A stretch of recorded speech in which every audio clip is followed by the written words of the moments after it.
Jeremiah chapter 38. Then Shephatiah the son of Mattan, and Gedaliah the son of Pashur, and Jucal the son of Shelemiah, and Pashur the son of Malchiah, heard the words that Jeremiah had spoken unto all the people, saying, Thus saith the Lord, He that remaineth in this city shall die by the sword, by the famine, and by the pestilence. But he that goeth forth to the Chaldeans shall live, for he shall have his life for a prey, and shall live. Thus saith the Lord, This city shall surely be given into the hand of the king of Babylon's army, which shall take it. Therefore the princes said unto the king, We beseech thee, let this man be put to death, for thus he weakeneth the hands of the men of war that remain in this city, and the hands of all the people in speaking such words unto them. For this man seeketh not the welfare of this people, but the hurt. Then Zedekiah the king said, Behold, he is in your hand, for the king is not he that can do anything against you. Then took they Jeremiah and cast him into the dungeon of Malchiah the son of Hamelech, that was in the court of the prison. And they let down Jeremiah with cords. And in the dungeon there was no water but mire, so Jeremiah sunk in the mire.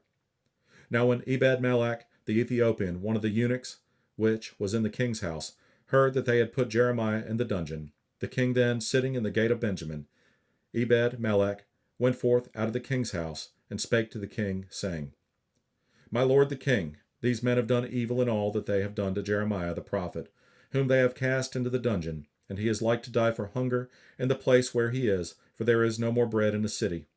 Then the king commanded Ebed-melech the Ethiopian, saying, Take from hence 30 men with thee, and take up Jeremiah the prophet out of the dungeon before he die. So Ebed-melech took the men with him, and went into the house of the king under the treasury, and took thence old cast clouts and old rotten rags, and let them down by cords into the dungeon to Jeremiah. And Ebed-melech the Ethiopian said unto Jeremiah, Put now these old cast clouts and rotten rags under thine armholes, under the cords. And Jeremiah did so. So they drew up Jeremiah with cords, and took him up out of the dungeon, and Jeremiah remained in the court of the prison.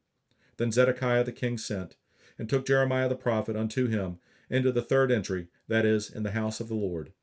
And the king said unto Jeremiah, I will ask thee a thing, hide nothing from me.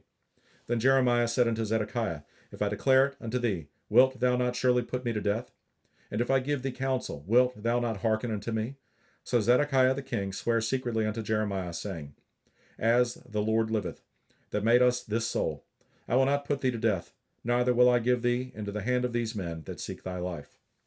Then said Jeremiah unto Zedekiah, Thus saith the Lord, the God of hosts, the God of Israel, If thou wilt assuredly go forth unto the king of Babylon's princes, then thy soul shall live, and this city shall not be burned with fire, and thou shalt live in thine house. But if thou wilt not go forth to the king of Babylon's princes, then shall this city be given into the hand of the Chaldeans, and they shall burn it with fire, and thou shalt not escape out of their hand. And Zedekiah the king said unto Jeremiah, I am afraid of the Jews that are fallen to the Chaldeans, lest they deliver me into their hand, and they mock me. But Jeremiah said, They shall not deliver thee. Obey, I beseech thee, the voice of the Lord, which I speak unto thee. So it shall be well unto thee, and thy soul shall live. But if thou refuse to go forth, this is the word that the Lord hath shewed me.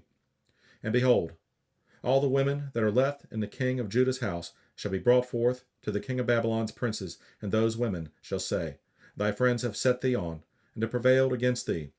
Thy feet are sunk in the mire, and they are turned away back. So they shall bring out all thy wives and thy children to the Chaldeans, and thou shalt not escape out of their hand, but shalt be taken by the hand of the king of Babylon, and thou shalt cause this city to be burned with fire. Then said Zedekiah unto Jeremiah, Let no man know of these words, and thou shalt not die. But if the princes hear that I have talked with thee, and they come unto thee, and say unto thee, Declare unto us now what thou hast said unto the king, hide it not from us, and we will not put thee to death, also what the king said unto thee. Then thou shalt say unto them, I presented my supplication before the king, that he would not cause me to return to Jonathan's house to die there. Then came all the princes unto Jeremiah, and asked him, and he told them according to all these words that the king had commanded. So they left off speaking with him, for the matter was not perceived. So Jeremiah abode in the court of the prison until the day that Jerusalem was taken, and he was there when Jerusalem was taken.